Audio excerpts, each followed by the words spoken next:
Hello everyone. Good morning. How are you all? I hope you all are fine. चलो let's start with our unit 4 last class. Unit 4 में हमने क्या क्या किया है? Unit 4 में अभी तक अगर हम देखें, यूनिट 4 में हमने 6 पार्ट्स में यूनिट 4 को डिवाइड किया था. फर्स्ट पार्ट ऑब्लिगेशन का था, by whom the contract will perform, we done. Second part time and place का था, time and place and performance of promise, section number 47 to 50 we have done. 51 to 58 था reciprocal promise के ऊपर, right. Reciprocal promise means promise के ऊपर promise, या you can say वादे पे वादा, वी हैव डन. 59 to 60 था, 61 था एप्रोप्रिएशन ऑफ पेमेंट, ये हमने लास्ट क्लास में किया है. Then contract which need not to be perform, ऐसे कॉन्ट्रैक्ट्स जिसको कि आपको परफॉर्म ही नहीं करना है, राइट.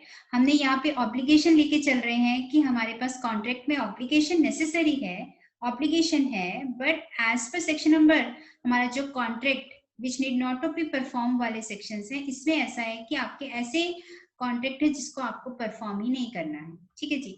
अब हम लास्ट पार्ट में आते हैं, that is the discharge of contract. Discharge of contract मतलब 64 to 67 सेक्शंस है हमारे पास, जिसके अकॉर्डिंग हम बोलते हैं कि आपका कॉन्ट्रैक्ट डिस्चार्ज हो गया, उसकी परफॉर्मेंस कंप्लीट हो गई है, राइट. उसको परफॉर्मेंस कंप्लीट में मान लिया जाएगा. तो ऐसे कौन कौन सी सेक्शंस हैं, कौन कौन सी प्रोविजंस हैं, we will do in today's class, right. चलो, यस, डिस्चार्ज ऑफ कॉन्ट्रैक्ट ये हमारे यूनिट नंबर 4 का लास्ट पार्ट है. डिस्चार्ज ऑफ कॉन्ट्रैक्ट का मतलब क्या है? When the obligations created by contract comes to an end.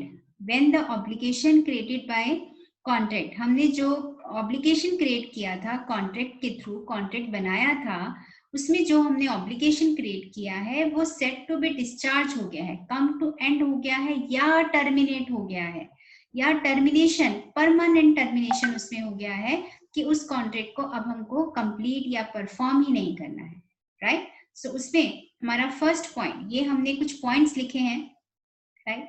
इसको मैंने टैबुलर फॉर्म में बनाया है so that it will be easy for you. और इस टैबुलर फॉर्म के थ्रू मैंने सारे सेक्शंस के, सब सेक्शंस के टैबुलर फॉर्म्स आपको बना के दिए हैं, so that it will be easy for you to learn the section as well as the provisions. तो ये आपके लिए सिनॉप्सिस बन गए, आपको अलग से भी सिनॉप्सिस बनाने की जरूरत नहीं है. नोट्स भी है आपके पास, पीडीएफ भी है, उसके सिनॉप्सिस भी. ठीक है जी. सो डिस्चार्ज बाय परफॉर्मेंस क्या है बेटा? डिस्चार्ज बाय परफॉर्मेंस होता है, it takes place when the parties to contract fulfill their obligations, right. ये डिस्चार्ज बाय परफॉर्मेंस का मतलब क्या है कि जब एक्चुअल परफॉर्मेंस हो गई है.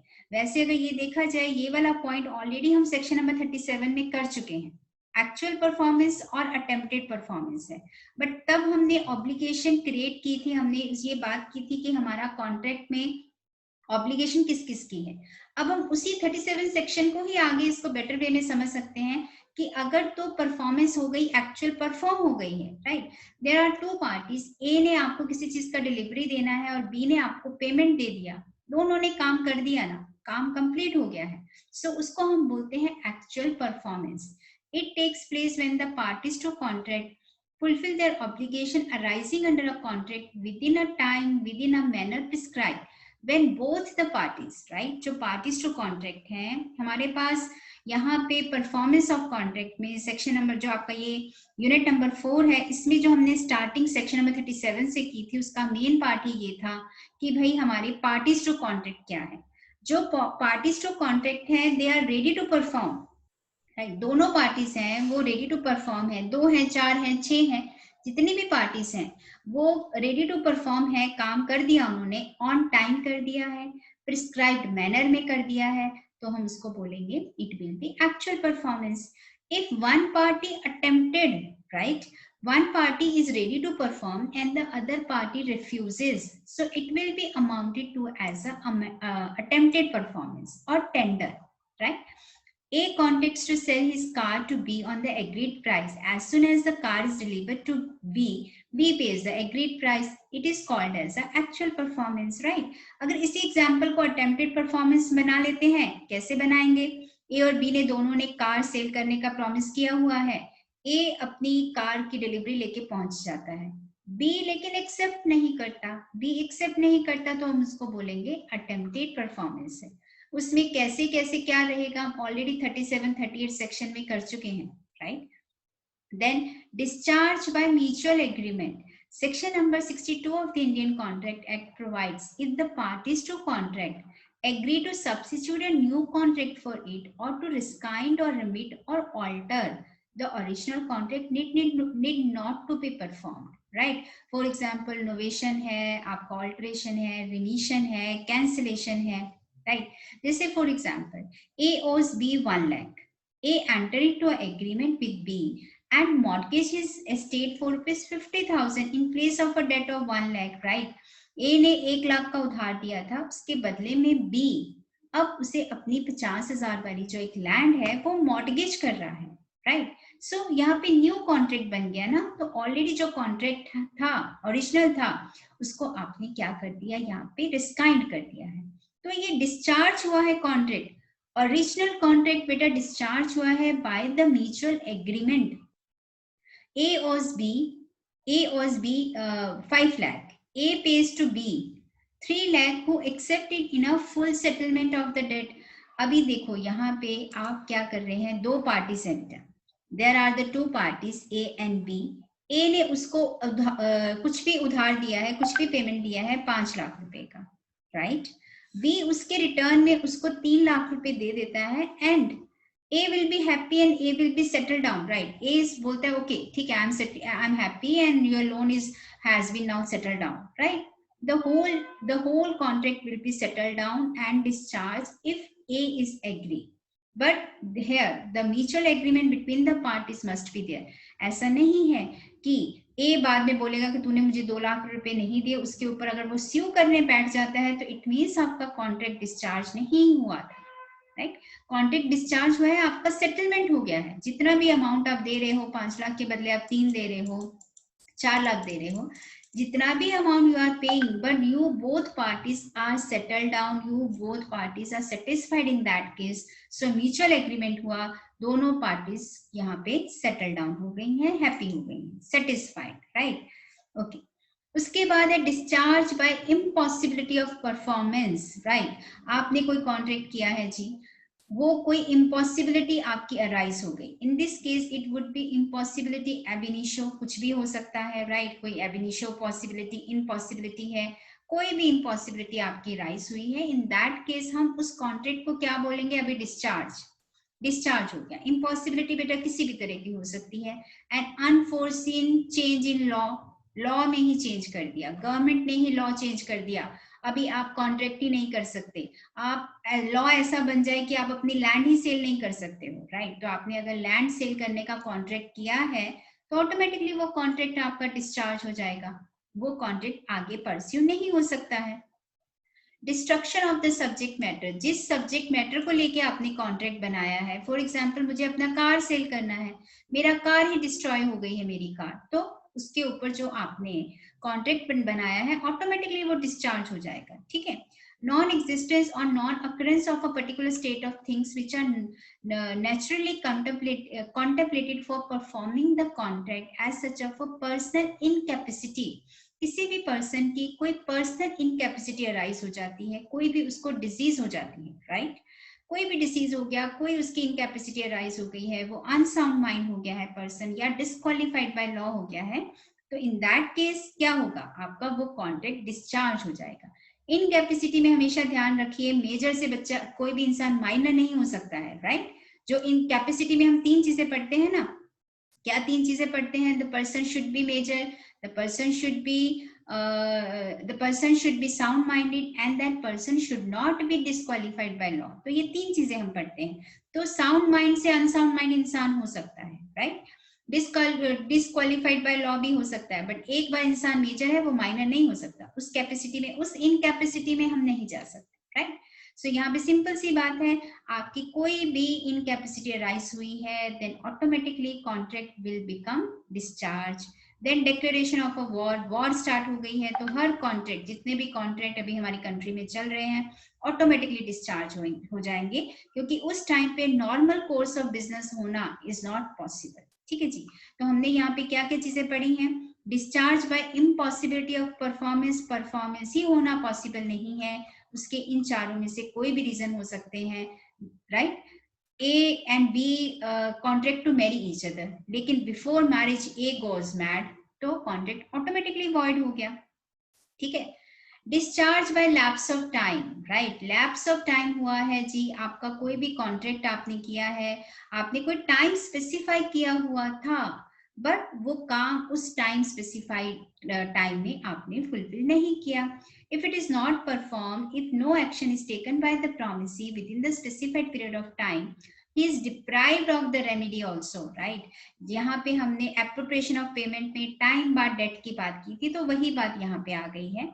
If the creditor does not sue against the buyer for the recovery of price within 3 years, creditor debtor के ऊपर sue नहीं करता है अपने रिकवरी ऑफ मनी के लिए within 3 years, तो डेट बिकम्स टाइम बार डेट, हेंस इररिकवरेबल। यहाँ पे discharge by lapse of time हो गया है, आपका कॉन्ट्रैक्ट ऑटोमेटिकली यहाँ पे लैप्स ऑफ टाइम हो गया, तो you will be automatically deprive of the remedy also, right. Discharge by operation of law, or a contract may be discharged by operation of law which includes the death of the promisor or by insolvency, right। यहाँ पे promisor की death हो गई है या किसी की insolvency create हो गई है, तो भी वहां पे क्या हो जाएगा, डिस्चार्ज हो जाएगा contract. Discharge by breach of contract, breach of contract क्या है, ब्रीच ऑफ कॉन्ट्रैक्ट हमारा 5th यूनिट में आने वाला पॉइंट है, ये पूरा टॉपिक, पूरा हमारा जो 5th यूनिट है ब्रीच ऑफ कॉन्ट्रैक्ट के ऊपर ही है वैसे, तो फिर भी यहाँ पे पढ़ लेते हैं। ब्रीच ऑफ कॉन्ट्रैक्ट में बी द एक्चुअल ब्रीच और एंटीसिपेटरी ब्रीच। एंटीसिपेटरी ब्रीच बेटा होता क्या है, जब हम ड्यू डेट से पहले हम कोई चीज, कोई भी अपना कॉन्ट्रैक्ट तोड़ लेते हैं, उसको एंटीसिपेटरी बोलते हैं। एक्चुअल ब्रीच क्या होता है, ड्यू डेट पे जाके आपने कॉन्ट्रैक्ट को ब्रेक किया है, कॉन्ट्रैक्ट को आपने तोड़ा है, वो आपका एक्चुअल ब्रीच है। तो चाहे आपका एक्चुअल ब्रीच हुआ है, चाहे आपका एंटीसिपेटरी ब्रीच हुआ है, the contract will be discharge. Yes, आपके एंटीसिपेटरी में भी और एक्चुअल में भी डैमेजेस स्टैंड होते हैं। The other party can claim the damages, वो डैमेजेस बिल्कुल स्टैंड होंगे। Other party can file the sue on that party, yes that can also be happen. Sue भी किया जाएगा, डैमेजेस भी फाइल किए जाएंगे, डैमेजेस भी पे किए जाएंगे, वो हमारा 5th यूनिट का पार्ट है, उसमें हम इसको बिल्कुल डिटेल में करेंगे, ठीक है जी। उसके बाद है promisee may waive or remit the performance of promise, right. इसमें हम क्या बोल रहे हैं, A owes B 5 lakh, C pays to B 1 lakh and B accepts that in satisfaction of this claim of A, this satisfaction, this payment is discharge of the whole claim. यहाँ पे हम क्या बात बोल रहे हैं, every promisee may dispense with or remit wholly or in a part of performance of the promise made to him, or may extend the time of such performance and may accept instead of it any satisfaction which he thinks fit। देखिए इसमें हमारी क्या बात हो रही है, इसका एक एग्जाम्पल हम बना लेते हैं छोटा सा। क्या है यहाँ पे एग्जाम्पल, ए ने कुछ भी पेमेंट दिया है, कुछ भी लोन दिया है उसने मिस्टर बी को, ठीक है। कितने का लोन दिया है जी, 5 लाख रुपीस का लोन है, ठीक है। ए ने पेमेंट किया था बी को, अभी बी को रीपेमेंट करना है। रीपेमेंट किसने करना है, वैसे तो बी ने करना है, ओके। अब यहाँ पे क्या हो रहा है, बी रीपेमेंट कर नहीं पा रहा है ड्यू टू एनी रीजन, कोई भी रीजन हुआ है, बी यहाँ पे रीपेमेंट नहीं कर पा रहा है। She is a person who is a very good friend of B, और वो रीपेमेंट कर देता है, और सी यहाँ पे बोल देता है, सी यहाँ पे इस चीज को क्लैरिफाई कर देता है, I am giving you 1 lakh, आप इस 1 लाख को एक्सेप्ट करो। If you are accepting this 1 lakh in the lieu of 5 lakh, तो आप इस कॉन्ट्रैक्ट को ही डिस्चार्ज कर दीजिए। Promisee may waive or remit the performance of promisee, यहाँ पे प्रॉमिसी खुद से उसको वेव ऑफ करेगा अगर वो ये 1 लाख रुपीस एक्सेप्ट कर लेता है। अगर बी देखिए यहाँ पे अनसाउंड माइंड पर्सन हो गया, या ये इसकी इनकैपेसिटी कोई अराइज हो गई है, डिस्क्वालिफाइड हो गया है लॉ से, तो ए को पता है कि भाई बी ने तो 5 लाख देने ही नहीं है मेरे, राइट, उसकी इनकैपेसिटी अराइज हो गई है।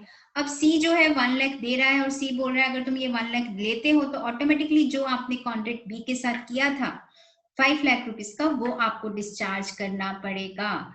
अगर सी ऐसी कंडीशन रख देता है और ए उसको एक्सेप्ट करता है, the condition is if A accepted, अगर ए यहाँ पे एक्सेप्ट करता है और अपना right towards 5 lakh wave of कर देता है तो automatically the contract will discharge, right.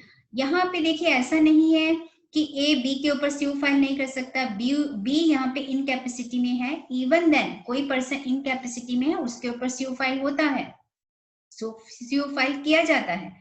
लेकिन ए को क्या लग रहा है, ए को इस चीज में फायदा लग रहा है कि भाई ठीक है, अगर सीयू भी मैं कर दूंगा इनकैपेसिटी वाले पर्सन के ऊपर, अगर वो इनकैपेसिटी में आ गया है, डिस्क्वालिफाइड बाय लॉ हो गया है, अनसाउंड हो गया है, राइट, इंसॉल्वेंट हो गया है, तो वो मुझे पैसे तो फिर भी नहीं देगा, मनी तो उसके पास है ही नहीं, तो देगा कहां से। इससे अच्छा 1 लाख रुपया लो और इस कॉन्ट्रैक्ट को कर दो डिस्चार्ज। तो प्रॉमिसी ही करेगा उसको वेव ऑफ, प्रॉमिसी अपना राइट अपना जो उसका एंटाइटलमेंट है टुवर्ड्स 5 लाख वो खुद से वेव ऑफ कर रहा है, खुद से वेव ऑफ करेगा तभी उसको डिस्चार्ज कॉन्ट्रैक्ट की डेफिनेशन में डाला जाएगा, राइट। हमने इससे पहले भी ऊपर एक सेक्शन में किया है कि भाई अगर सी बी का गुड फ्रेंड है लेकिन वहां पे सी ने कंडीशन नहीं रखा कि मैं तुम्हें 1 लाख की जगह पे 60,000 दे रहा हूं तो तुम 60,000 में ही सेटलमेंट कर लोगे, अगर 60,000 में सेटलमेंट करते तो बात अलग थी, तो वेव ऑफ वाली बात आती। लेकिन वहां पे हमने ये पॉइंट नहीं किया था, वहां पे ए ने बी के ऊपर 40,000 के लिए क्या किया था, 40,000 के लिए स्यू किया था। अगर आपने मेरी पिछली क्लासेस नहीं देखी हैं तो आप एक बार जाके देखेंगे तो आपको समझ में आएगा, हमने एक सेक्शन में ऐसा किया था, राइट। लेकिन अभी हम इस पर्टिकुलर में यहाँ पे हम वेव ऑफ के लिए क्या बोल रहे हैं, वेव ऑफ के लिए हम बोल रहे हैं अगर ए ने खुद से बोल दिया कि ठीक है 5 लाख की जगह पे I will happy with the 1 lakh, then this will be called as a waive off, right, otherwise हम इसको वेव ऑफ नहीं बोलेंगे, ठीक है। ओके, सो ये हमने 7th पॉइंट किया है। अब हम 8th पॉइंट में चलते हैं। 8th पॉइंट में हमने क्या बोला है, effect of neglect of a promisee to afford promisor responsible facility for the performance.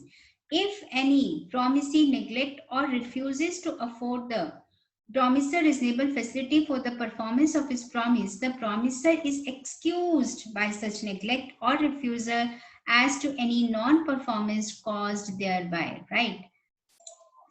Right, तो इसमें क्या लिखा है, इफ द प्रॉमिसी नेग्लेक्ट्स, यहाँ पे प्रॉमिसी ही नेग्लेक्ट करता है या रिफ्यूजेस करता है to afford the promisor reasonable facility. अब प्रॉमिसर है जी, ठीक है, हमारे घर में कोई पेंटर आया है तो पेंटर को हम फैसिलिटेट तो करेंगे ना, but we are not facilitating the that painter, so वो पेंटर, अब दैट प्रॉमिसर, प्रॉमिसर कौन है, पेंटर है, promisor is excused by such neglect or the refusal and to the non performance, वहां पे इस कॉन्ट्रैक्ट को डिस्चार्ज कॉन्ट्रैक्ट मान के, नॉन परफॉर्मेंस कॉन्ट्रैक्ट मान के डिस्चार्ज कर दिया जाएगा।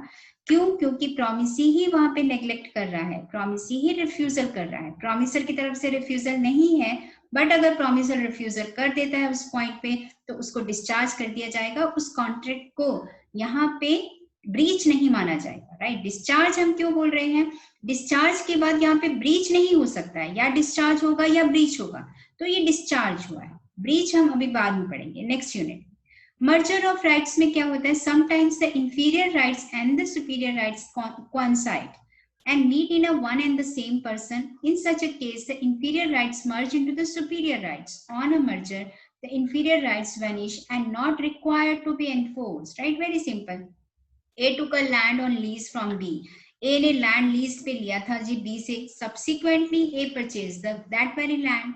ए ने यहाँ पे क्या किया था, लैंड लीज पे लिया था, ए से लिया था, ठीक है, उसने यहाँ पे लीज रेंट उसको देना है, लेकिन बाद में उसने क्या किया, उस लैंड को खरीद ही लिया है। Now A become the owner, ownership right being the superior to the right of lease, the earlier contract of lease automatically terminate, discharge हो जाएगा वो ऑटोमेटिकली, यहाँ पे जो आपका लीज एग्रीमेंट है, लीज कॉन्ट्रैक्ट है, वो ऑटोमेटिकली डिस्चार्ज हो गया। अब यहाँ पे उसको ब्रीच ऑफ कॉन्ट्रैक्ट नहीं बोला जाएगा, discharge of contract, discharge of performance of that particular contract बोल दिया जाएगा, राइट। हम यहाँ पे discharge, this was the last, right, हम यहाँ पे जो डिस्चार्ज कर रहे हैं, डिस्चार्ज ऑफ कॉन्ट्रैक्ट कर रहे हैं, इसीलिए कर रहे हैं कि discharge is totally different from the breach. Breach अभी हम नेक्स्ट क्लास में, नेक्स्ट टॉपिक में करने वाले हैं, तो अभी हम सिर्फ क्या कर रहे हैं, डिस्चार्ज कर रहे हैं, ब्रीच नहीं कर रहे हैं। डिस्चार्ज मतलब हमारा कॉन्ट्रैक्ट का जो परफॉर्मेंस है डिस्चार्ज हो गया है बाय परफॉर्मेंस, आपने परफॉर्म कर दिया, या वो अटेम्प्टेड परफॉर्मेंस हुआ है। म्यूचुअल एग्रीमेंट से उसमें म्यूचुअली एग्रीमेंट कर लिया हमने जी 5 लाख की जगह आप 3 लाख दे दो, ठीक है जी चल जाएगा। इम्पॉसिबिलिटी ऑफ परफॉर्मेंस, पॉसिबिलिटी अभी उस परफॉर्मेंस की पॉसिबिलिटी ही नहीं हो सकती है, ठीक है, बिल्कुल पॉसिबल नहीं है, उसका कोई भी रीजन हो सकता है, अनसाउंड माइंड हो गया है पर्सन, उसकी इनकैपेसिटी हो गई है, वॉर स्टार्ट हो गई है, चेंज ऑफ द लॉ हो गया है, कुछ भी हो सकता है।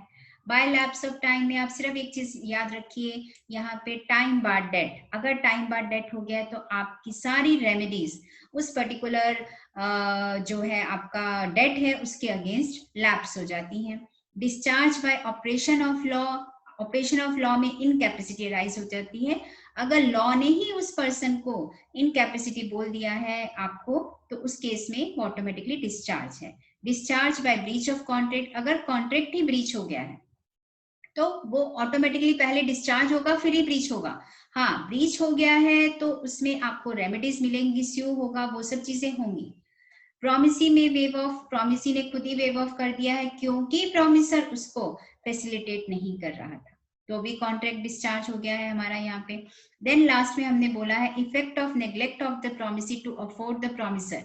अच्छा, रीजनेबल फैसिलिटी वाला पॉइंट हमारा क्या था, 8th पॉइंट था। 7th पॉइंट क्या है, प्रोमिसी में वेव और limit the performance of promisee. यहाँ पे प्रोमिसी खुद से वेव ऑफ कर रहा है। हाँ, यहाँ पे प्रोमिसी हमारा जो हमने बोला था कि 5 लाख की जगह पे उसका जो फ्रेंड है सी उसको अगर 1 लाख रुपीज दे देता है तो वो उसमें प्रोमिसी खुद से अपने राइट को वेव ऑफ कर देता है कि ठीक है मुझे आपसे 5 लाख चाहिए ही नहीं है।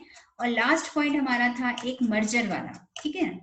मर्जर वाला क्या पॉइंट था, मर्जर ऑफ राइट्स। अगर हमने किसी से लीज पे घर लिया है but now we are going to have that house, आप उस घर को परचेज ही कर लेते हो तो आपका जो राइट्स है वो मर्ज हो गए, राइट। तो now you become the owner of that particular property, तो आपका जो लीज एग्रीमेंट था या जो लीज कॉन्ट्रैक्ट था वो ऑटोमेटिकली वहां पे डिस्चार्ज हो जाएगा, right. So we have done, we have completed our whole 4th unit, right? Okay then. Bye all of you.